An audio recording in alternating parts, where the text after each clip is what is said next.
Well, thank you very much, Kai. Welcome to the fifth, almost annual.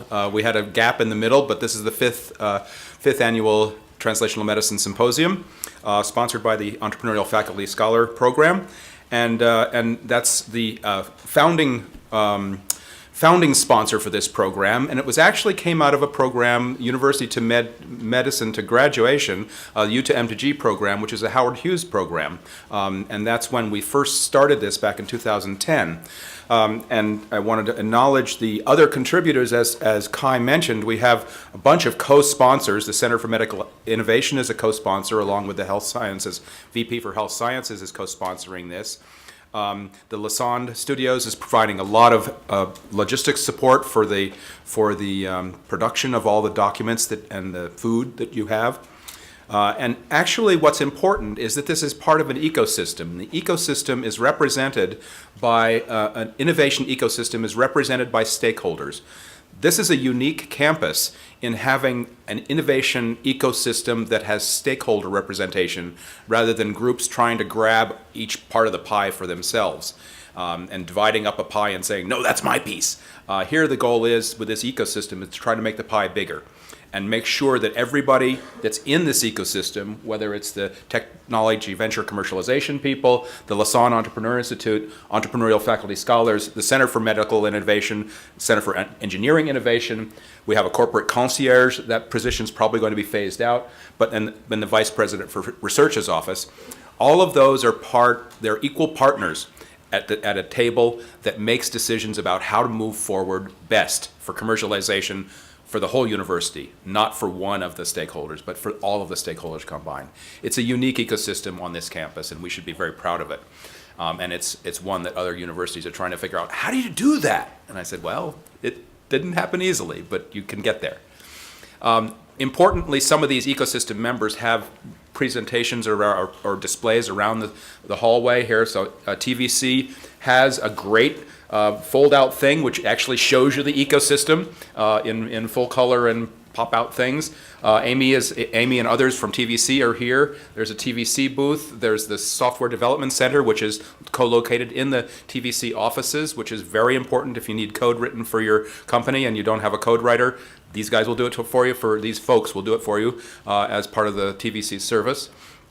We have information on the Letsou Center and the IC3's magazine, which was the Innovate magazine. And back in the corner, we have the Clinical Trials Office and their displays. And J.C. Skidmore is going to be on one of the panels later on to talk about the clinical trials, the role of the Clinical Trials Office in translational medicine. It's actually a very critical part, as you can imagine. So let me just talk about a few more things. We're talking about innovation and entrepreneurship because that's really the core of getting into clinical, translating things clinically. And so innovation is something that everybody has a definition for it. So I looked up a whole bunch of them and distilled it down to really what innovation is invention plus implementation. And the implementation or execution of that invention is the part where faculty members need the most help. We're good at thinking stuff up and figuring out what doesn't work or how stuff works. But we're not necessarily as good as we need to be at getting it all the way through to the end. So innovation really is the future delivered. And to deliver the future, you really need a whole team. You need people who know marketing, people who know sales, people who know product development, people who know business. It doesn't happen with a sole faculty member generally. And entrepreneurship is not a profession. It's a way of thinking and acting. And really it involves people who work together taking risks to solve problems. And they have to take those risks with trust, passion, and perseverance in order to succeed. So what we're talking about here is that's central to translating anything because you can't get to the end unless you stay the course.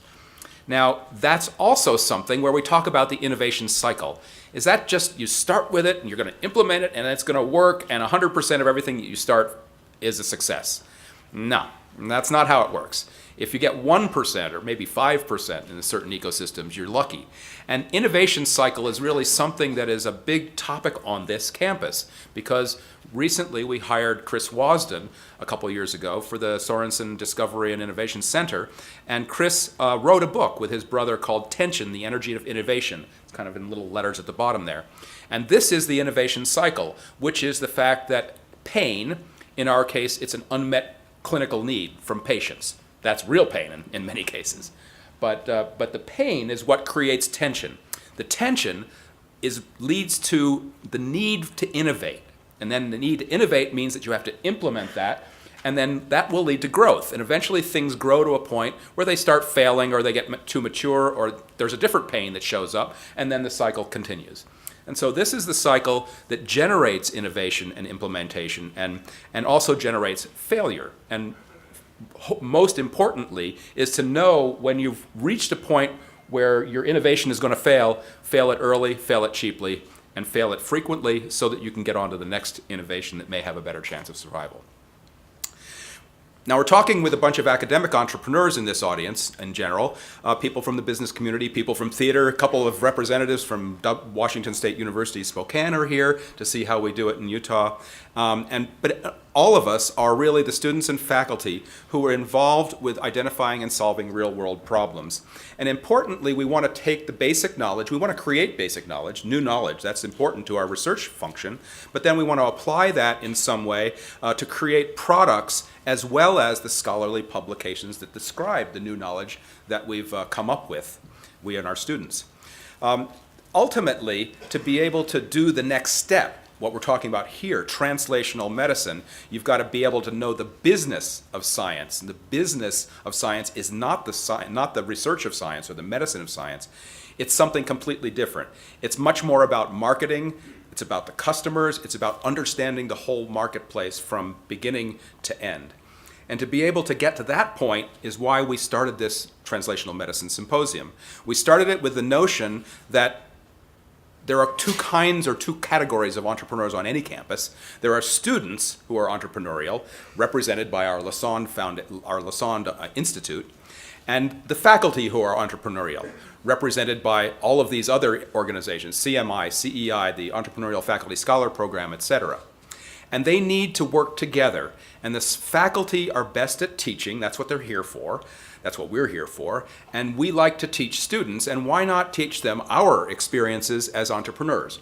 That's what this symposium is for, is to help students, new entrepreneurs of any age, learn from older or other entrepreneurs who've been there, done that, or didn't quite get there and tried again, and maybe made it a second or third or fourth time.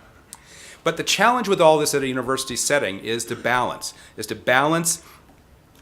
between the money part of commercialization and the academic-y part and the translation patient experience part of translation. That's a challenge in any university, and this is a university that does it as well as any.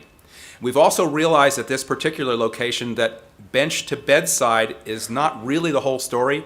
It's bench to business and business to bedside. And if you look at this graph on either side of me here, you see dollars on the y-axis, and that's a logarithmic scale. That's in orders of magnitude. It takes about $10,000 to $100,000 to have a decent idea in the laboratory, get it kind of turned into something useful, get it maybe $1 million to have some intellectual property filed, and then you end up over that first hump, that activation energy barrier, into a local minimum. That's your business. Bench to business is what universities do. We do that really well, and we're doing it. Some do it better than others, but that's where we should say, okay, maybe that's where we should make the handoff and go business to bedside. Now we're talking another 3 orders of magnitude of dollars. It's not the tens of millions or hundreds of millions, it's the billions of dollars. And that gets you over the activation energy, so you'll have a stable 100 to $500 million company generating products for the bedside. So universities aren't all that good at bench to bedside. We're good at bench to business, and then we need to make the handoff. That's what you'll hear from some of our inventors today, I expect.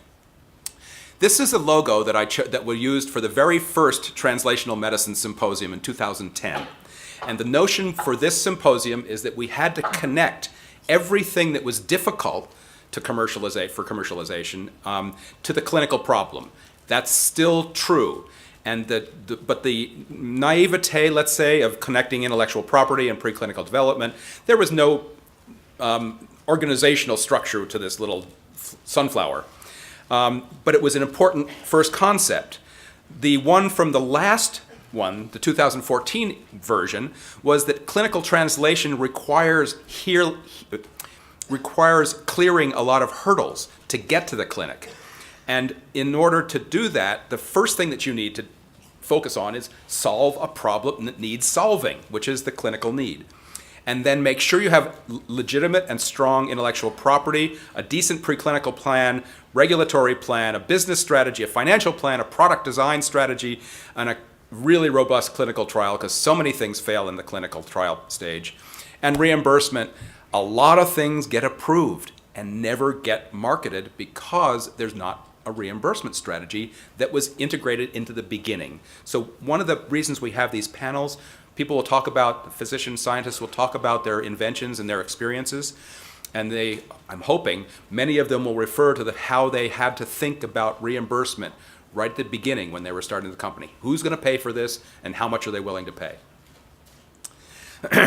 I'm going to close my little remarks here with what I call the translational imperative. It's my 6 words that I leave everybody, every student or faculty group that I talk with.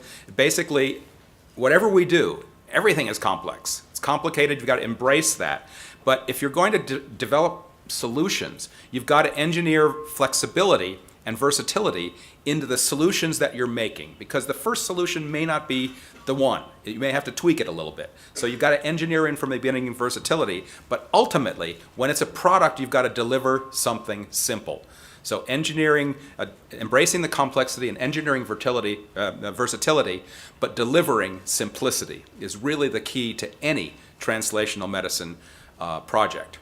And it's not like we're the first ones to think of this. Think of Leonardo da Vinci, the quintessential scientist, physician, entrepreneur, innovator from a number of centuries ago. Simplicity really is the ultimate sophistication, and the best medical device, the best drug, the best app, the best research tool is something that works, is simple to use, and works really well. That's sophistication, that's elegance. So, thank you for listening to my remarks. Kai is, Rachel is here? Oh, there you are. Wonderful, thank you. Rachel, would you like to come up? Rachel is going to be presenting on behalf of the clinical sciences, yes. Yeah. So please join us on the stage.